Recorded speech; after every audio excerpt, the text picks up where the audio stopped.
Estimados hermanos y amigos, el tema de hoy es Jesús crece si nosotros menguamos. La fe cristiana describe el propósito de la salvación mediante una paradoja. El carácter de Jesús se manifiesta en los suyos en el mismo tiempo y medida en que el ego humano pecaminoso decrece. Esta verdad fue descrita por Juan el Bautista, cuando dijo que su ministerio debía menguar para que la luz de Cristo brillase en toda su intensidad. De igual manera, el Señor llama a sus discípulos a ocupar un segundo plano de forma constante, que les permita ocupar el centro en sus vidas. En este camino de santidad, la mortificación del pecado en el creyente es imprescindible para que el carácter de Cristo se refleje en él. Cuando esto sucede, el mensaje redentor es compartido, poniendo como centro el sacrificio de Jesús en la cruz. Este proceso de vida y testimonio de yo menguante no exige una perfección absoluta e inalcanzable, pues aun cuando el creyente cae, se levanta con humildad, reconociendo su total dependencia del Señor. En definitiva, la vida cristocéntrica es un testimonio poderoso que es capaz de persuadir incluso a aquellos que inicialmente se han resistido al mensaje proclamado con la boca. Veamos cómo Juan debió menguar para que Cristo Jesús pudiera crecer. En Juan 3:30 se dice, es necesario que Él crezca, pero que yo mengue. El ministerio de Juan consistió en preparar los corazones de las personas para recibir al Mesías. Juan habló del arrepentimiento y de la fe que conducen a la salvación. Y mucha gente se reunió en torno a Juan, siguiéndole temporalmente como discípulo, hasta que tuvieran delante al Mesías mismo. Mateo 11, 2 al 3. Y al oír Juan en la cárcel los hechos de Cristo, le envió dos de sus discípulos para preguntarle, ¿eres tú aquel que había de venir o esperaremos a otro? En estos momentos de duda de Juan, de duda por la situación por la que pasaba, vemos cómo él tenía discípulos que envía a Jesús. Y también vemos cuál era la base de la esperanza de Juan, aunque en este momento esta esperanza pues no tenía sus mejores momentos. El caso es que Juan cumplió con su misión al proclamar que Jesús era el Mesías, que ya había venido a este mundo y que ya estaba presente entre ellos. Juan 1:35 al 37. Estaba Juan y dos de sus discípulos, y mirando a Jesús dijo, He aquí el Cordero de Dios. Le oyeron hablar los dos discípulos y siguieron a Jesús.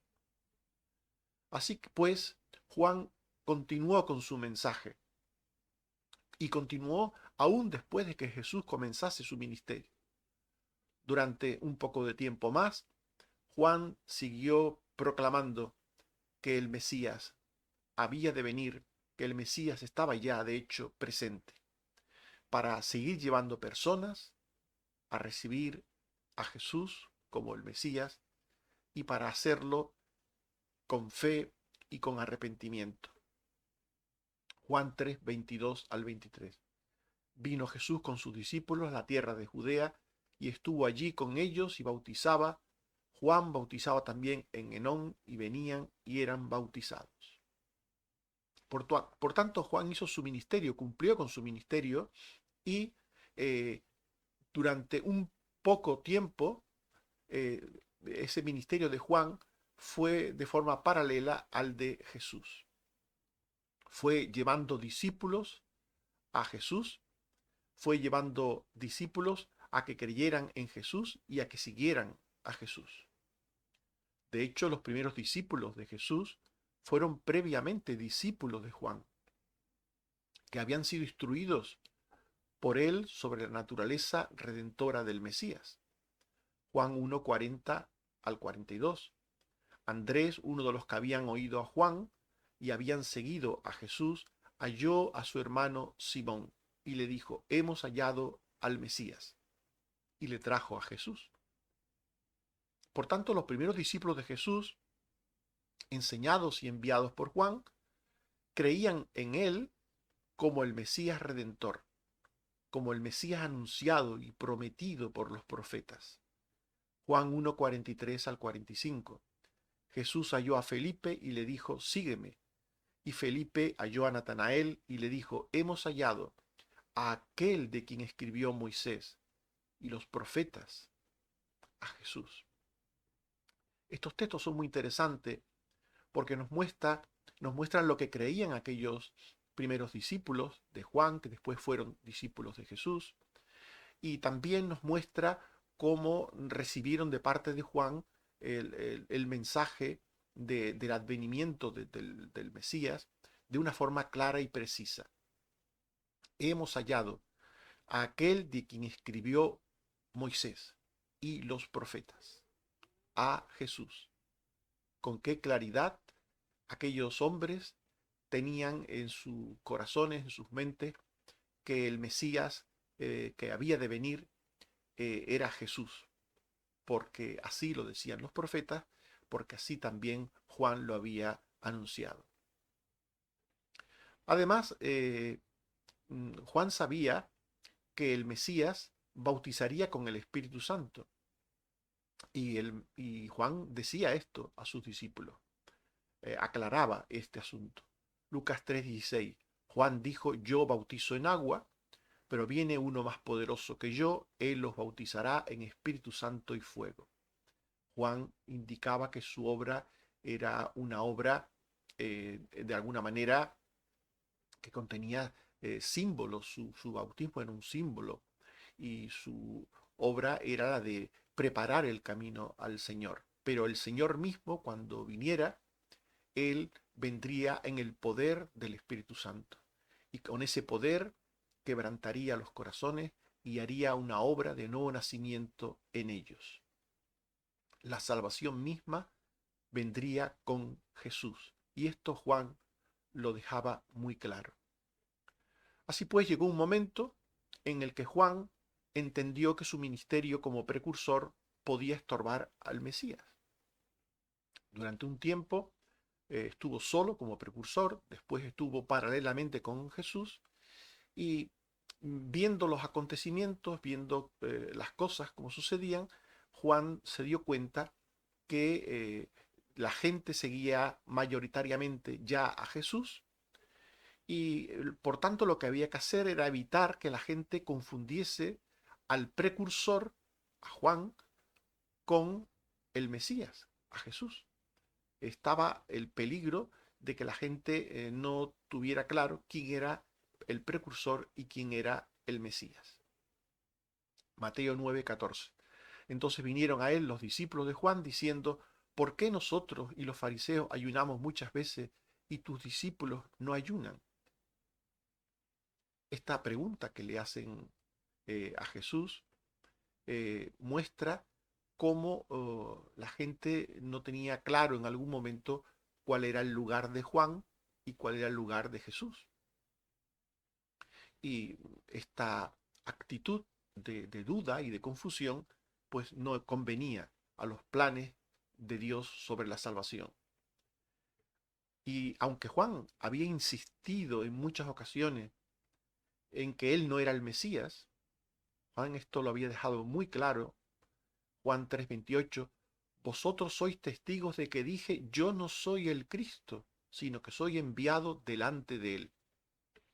Juan era un hombre muy honrado, un hombre que había cumplido fielmente con su misión de precursor y nunca había intentado siquiera solapar o suplantar a Jesús, jamás. Pero con todo, algunos judíos no tenían claro quién era el Mesías, si Juan o Jesús. Juan 3, 25 al 27. Hubo discusión entre los discípulos de Juan y los discípulos de los judíos acerca de la purificación. Y vinieron a Juan y le dijeron: Rabí, el que estaba contigo al otro lado del Jordán, de quien tú diste testimonio, bautiza y todos vienen a él. Juan 4, 1 al 2. Los fariseos decían: Jesús hace y bautiza más discípulos que Juan. Estos textos nos muestran que hubo una confusión entre la gente sobre quién era realmente el Mesías y por tanto quién debía ser seguido mayoritariamente. Eh, en algún momento, pues, incluso pues la gente llegó a pensar que había pues una especie de rivalidad entre Juan y Jesús o entre sus ministerios. Y Juan se dio cuenta de esto, que había llegado el momento en que él tenía que ocupar otro lugar. Él había dado muchas explicaciones en distintos momentos, había aclarado en distintos momentos que él no era el Mesías, que Jesús era el Mesías, pero con todo parece ser que la gente no lo había entendido. Juan 3, 27 y 29. Respondió Juan y dijo: No puede el hombre recibir nada si no le fuere dado del cielo.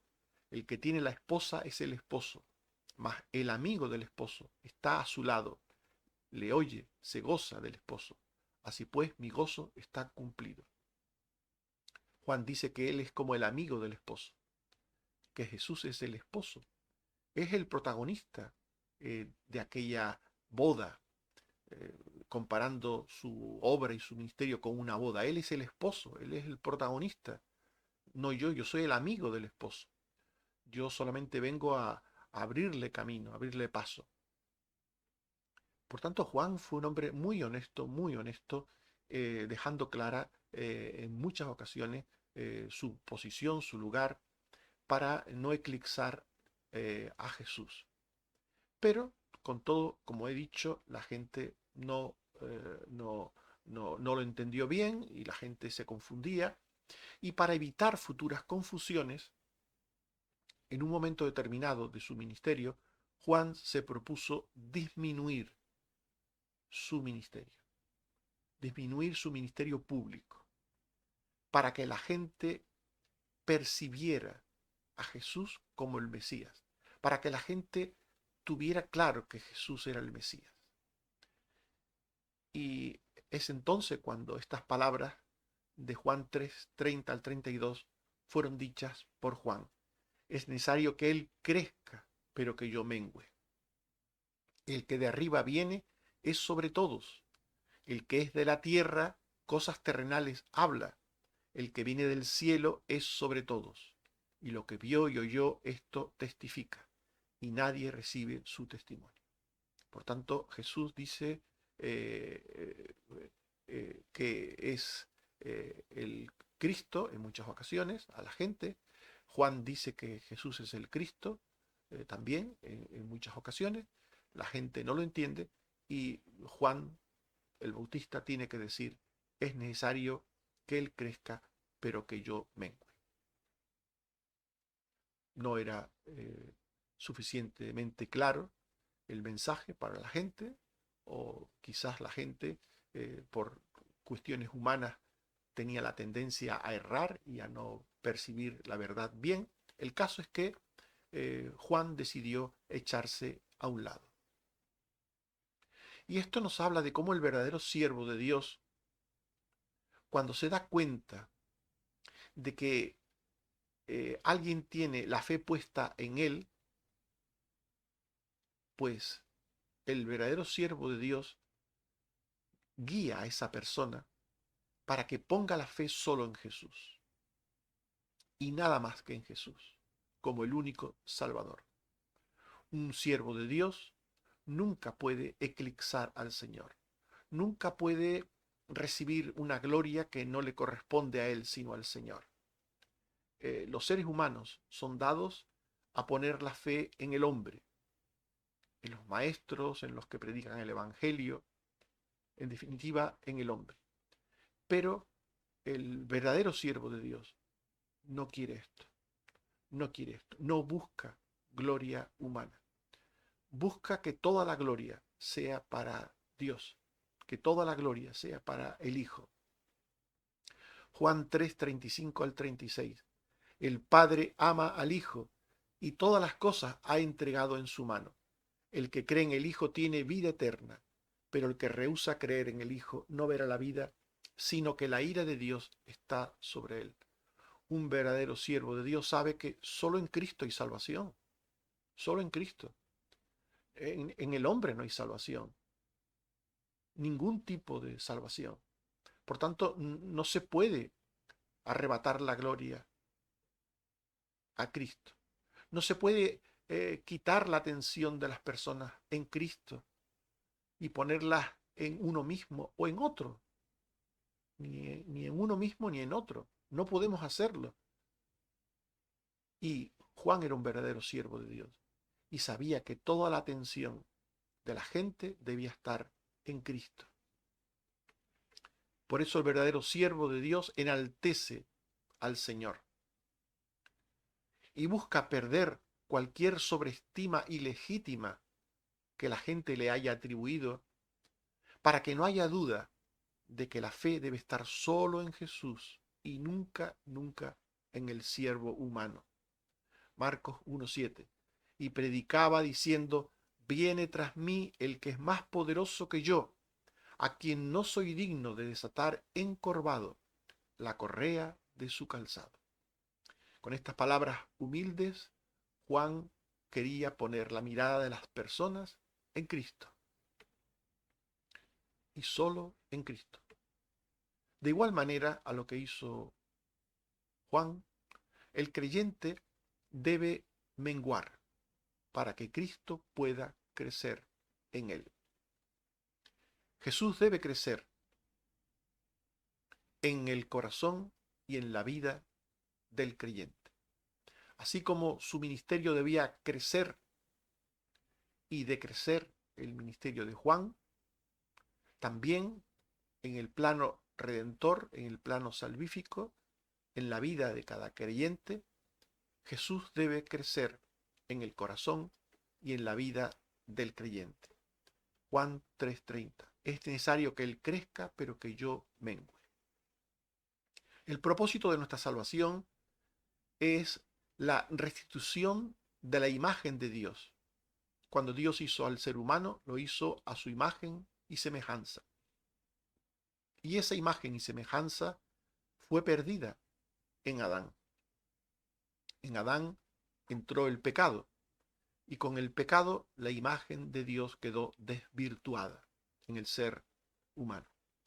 Y para ello, a través de la salvación, el Padre busca hacernos semejantes a su Santo Hijo, en lo ético y en lo moral. Efesios 1:4. Nos escogió en Él antes de la fundación del mundo para que fuésemos santos y sin mancha delante de Él. Dios nos ha salvado para hacernos como su Hijo, para hacernos como el segundo Adán, que es Cristo Jesús, para hacernos perfectos como Cristo. El camino de salvación es un camino de santidad, un camino de perfección. Obviamente sabemos que en esta tierra esta perfección no se alcanzará de forma plena, pero con todo ese es el objetivo en la vida de un cristiano. Y el creyente debe tener su fe en Jesús, no solo como el Salvador, el único y suficiente Salvador, sino como el referente, como el modelo al que debe parecerse. Un cristiano ha sido salvado para ser como Jesús. Colosenses 3, 1 al 3. Si habéis resucitado con Cristo, buscad las cosas de arriba, donde está Cristo sentado a la diestra de Dios. Poned la mira en las cosas de arriba, no en las de la tierra, porque habéis muerto, y vuestra vida está escondida con Cristo en Dios. Cristo es el modelo. Cristo es el modelo al que debemos imitar, al que tenemos que parecernos. Y el creyente procura que su viejo hombre, su vieja naturaleza, la recibida de sus padres, mengüe cada día, merme cada día, muriendo el pecado. El pecado debe morir en nosotros. Todo lo que es pecaminoso debe desaparecer poco a poco de nosotros.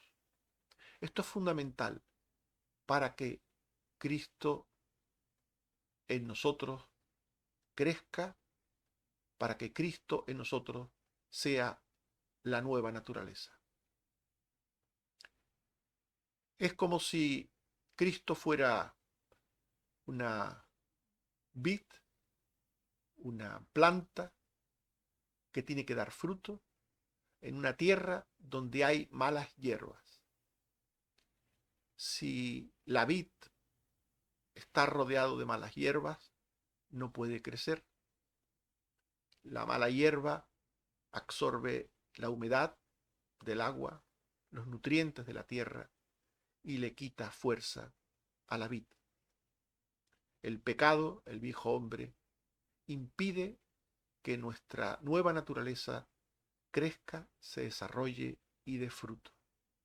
El creyente debe morir al viejo hombre.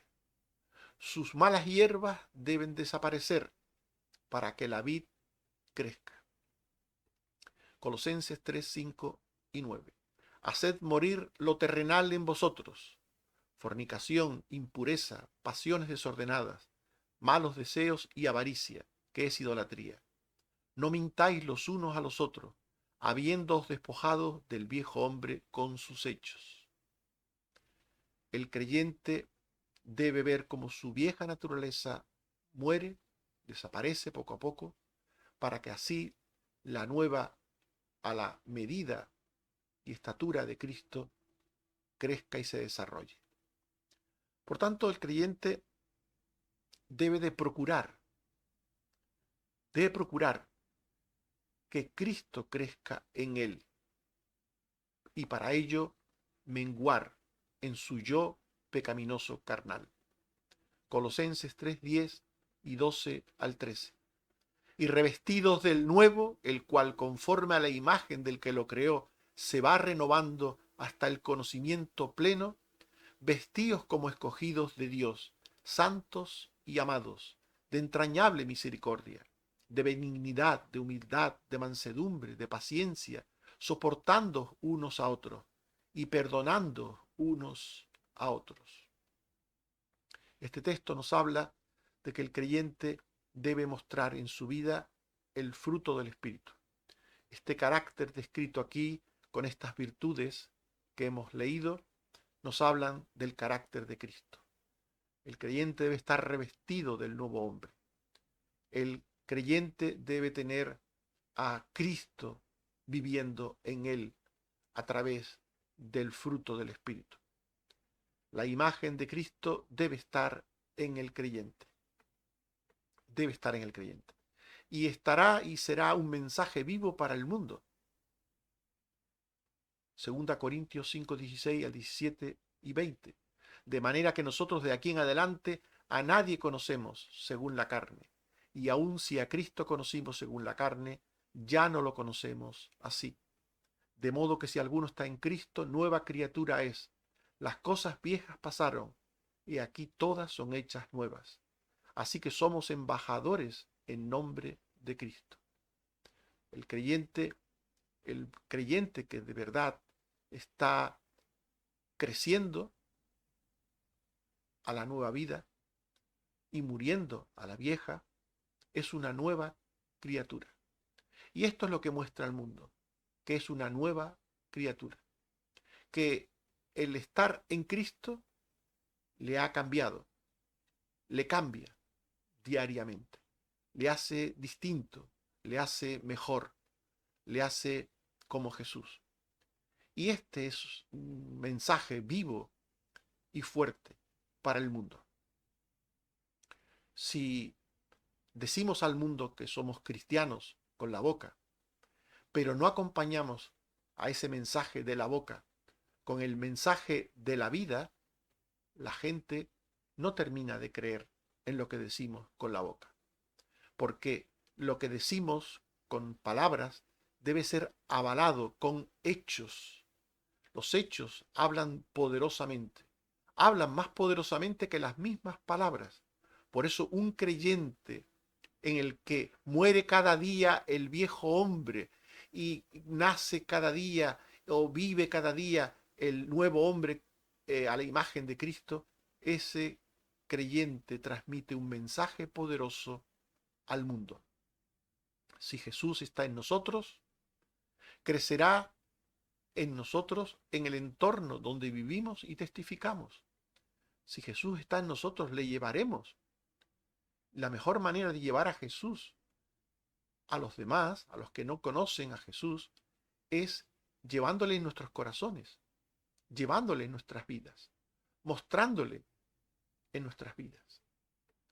Debemos proclamar solo la obra redentora de Cristo a un mundo que no la entiende. Eso tenemos que hacer, hablar solo de Cristo, con palabras y con hechos. 1 Corintios 1:17 al 18. No me envió Cristo a bautizar, sino a predicar el Evangelio, no con sabiduría de palabras, para que no se haga vana la cruz de Cristo, porque la palabra de la cruz es locura a los que se pierden, pero a los que se salvan, esto es a nosotros, es poder de Dios. Tenemos que hablar de Cristo al mundo, pero nuestras palabras no son entendidas, son confundidas muchas veces, son estimadas como locura, como desvarío por las gentes que no conocen a Cristo. Les parece excesivas cuando nosotros hablamos de perder el yo, de perder la libertad que tenemos en la carne para tener una nueva libertad en Cristo. Este tipo de cosas son mal entendidas o no bien recibidas por las gentes que no conocen a Cristo. Les parecen locura. Pero tenemos que seguir transmitiendo el mensaje con palabras, aunque a la gente le parezca locura. Lo importante, y que es lo que venimos diciendo, sería avalar ese mensaje de la boca, de las palabras, con el mensaje de la vida. Y podemos transmitir el mensaje de la cruz, podemos transmitirlo. Ese mensaje complejo, que es confundido, que no es entendido, que se nos toma por locos, ese mensaje podemos transmitirlo a través de vidas humildes, veraces, de luz, en la que uno va menguando poco a poco en la carne. Y esto es el poder de Dios en nosotros. Así se transmite la fe. Y esto es lo que impresiona a las personas, porque las personas nos conocen, saben de qué patita cojeamos cada uno, saben cómo somos, sobre todo los cercanos, los íntimos, nos conocen, conocen nuestro carácter. Y si nosotros cambiamos, dejamos de ser lo que éramos y pasamos a ser personas nuevas, distintas, humildes, mansas, personas pacientes, amorosas, misericordiosas, sabias, la gente lo verá. La gente lo verá. Lo verá. Mira Corintios 2, al 4. Dice Pablo, me propuse no saber entre vosotros cosa alguna sino a Jesucristo y a este crucificado. Y estuve entre vosotros con debilidad y mucho temor y temblor. Y ni mi palabra ni mi predicación fue con palabras persuasivas de humana sabiduría, sino con demostración del Espíritu y de poder, para que vuestra fe no esté fundada en la sabiduría de los hombres, sino en el poder de Dios. En definitiva, estimados hermanos y amigos, Jesús crece si nosotros menguamos. Jesús crece en nosotros si nuestro yo, nuestro ego, mengua. Juan el Bautista debió menguar ante la gente para que Cristo pudiera crecer. Nunca jamás debemos solapar a Cristo. Él tiene que ir delante, nosotros detrás. Se proclama a Cristo con la boca, con un mensaje centrado en la obra de la cruz, pero también y sobre todo se proclama a Cristo mediante vidas en la que el pecado muere cada día en nosotros para tener y mostrar el carácter de Cristo. No hablamos de perfección. Quien mengua, aun cuando cae se levanta menguado. Quien no cree en Cristo por nuestra palabra, puede creer en Cristo por nuestra vida. Primera de Pedro 3, 1. Los que no creen a la palabra sean ganados sin palabra por la conducta. Que el Señor nos ayude a ser salvos porque hemos creído en Cristo, porque nos hemos arrepentido de nuestros pecados, y que esa salvación se produzca no solamente en un momento determinado de nuestras vidas, en un encuentro, en un momento determinado de nuestras vidas, sino en toda una vida de entrega, de menguar al pecado para crecer en santidad en Cristo. Que el Señor nos ayude, que eso pueda ser una realidad. Amén. Oremos. Señor, te damos gracias por tu palabra y te suplicamos que nos ayudes a entenderla. Ayúdanos a ser genuinos creyentes, personas que viven cada día creciendo a la imagen y estatura de tu Hijo Jesucristo. Ayúdanos, Señor, a mostrarle a Él, a tu Hijo, al mundo, no solo con nuestras bocas, sino sobre todo con nuestras vidas. Ayúdanos, Señor, te lo suplico. Gracias por las muchas bendiciones que nos das, por la sanidad, por los cuidados, por la provisión. Gracias, Señor, por todo. Bendito seas por tantas cosas que recibimos de ti. Gloria a tu nombre. Ayúdanos a ser agradecidos y a servirte y a glorificarte siempre. Por Jesucristo nuestro Señor. Amén. Que el Señor nos bendiga y nos guarde. Amén.